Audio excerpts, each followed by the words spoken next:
अस्सलाम वालेकुम वरहमतुल्लाहि वबरकातुहू। दोस्तों, मेरे चैनल में खुश आमदीद।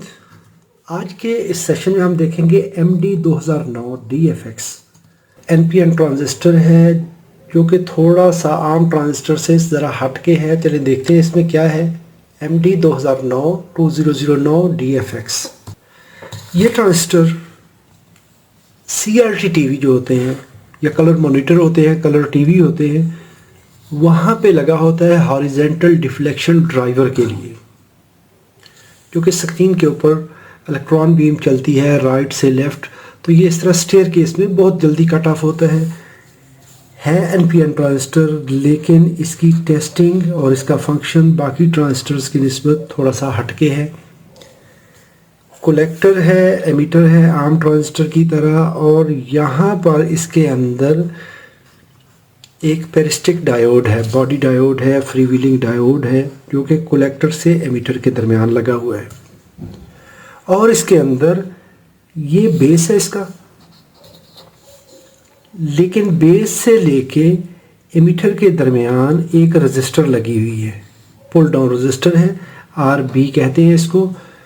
तो ये RBE base to emitter register, इस टाइप के ट्रांजिस्टर के अंदर ये 60 ओम होती है, 55 ओम 60 ओम, यानी तकरीबन 60 ओम के करीब होती है।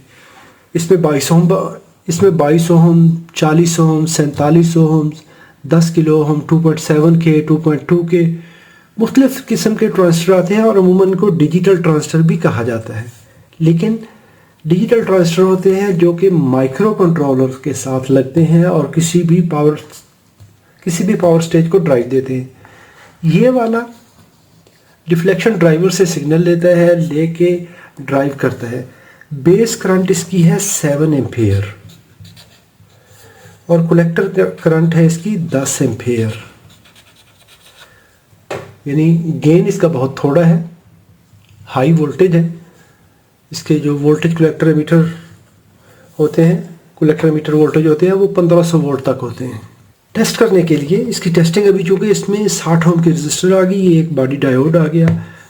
टेस्टिंग थोड़ी सी मुख्तलिफ है, आम ट्रांजिस्टर की तरह ये टेस्ट नहीं होगा।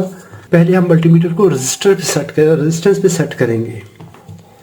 अगर इसका हम पिन आउट देख लें तो पिन आउट, पहली पिन इसकी बेस है, सेंटर पिन कलेक्टर है, और ये पिन इसकी एमीटर है। इसी तरीके से हम इसको टेस्ट करेंगे, base collector emitter. Resistance check कर ले बेस से एमीटर के दरमियान, 56 ओम 57 ओम, ये तकरीबन 60 इसके करीब तरीन अगर रेजिस्टेंस आती है तो ये ट्रांजिस्टर ठीक होगा। अभी हम ये रेजिस्टेंस देख के नहीं कह सकते कि ये इसका जंक्शन ठीक है या नहीं, ये सिर्फ हमने रेजिस्टेंस चेक की है। बेसिकली जब हम चेक करते हैं बेस टू एमीटर, वहाँ पे ट्रांजिस्टर के अंदर ये रेजिस्टर नहीं होती, तो उस वक्त हम ये जंक्शन चेक कर रहे होते हैं। लेकिन इस कंडीशन में इसकी रेजिस्टेंस हाई है, तो करंट हमेशा जो सबसे इजी पाथ होता है वो लेती है, तो हमारे पास ये पाथ है। तो अभी जंक्शन हम टेस्ट नहीं कर रहे। अभी इसको चेक कर लें डायोड मोड में, कलेक्टर और एमीटर के दरमियान। एक साइड पे ओपन देगा जब रेड लीड कलेक्टर पे होगी, तो इस तरह।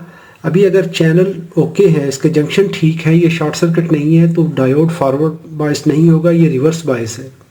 तो ये डायोड रिवर्स बायस होगा, क्योंकि red lead positive lead cathode पे आ रही है।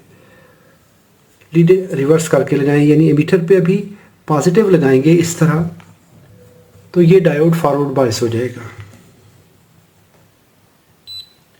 तो ये 0.54, तो ये ठीक रीडिंग आ रही है। अभी अगर हम बेस के साथ चेक करेंगे, बेस टू एमीटर, तो ये हमें 0 रेजिस्टेंस देगा, 0.08 वोल्ट ड्रॉप देगा। तो ये वोल्टेज ड्रॉप दे रहा है। रेजिस्टेंस थी 57 ओम 60 ओम, जब हम यहाँ पे करते हैं तो ये डायरेक्ट वोल्टेज ड्रॉप बताएगा। रेजिस्टेंस की सूरत में ये उसको कन्वर्ट करके उसके इक्विवेलेंट जो रेजिस्टेंस बनती है वो बताता है।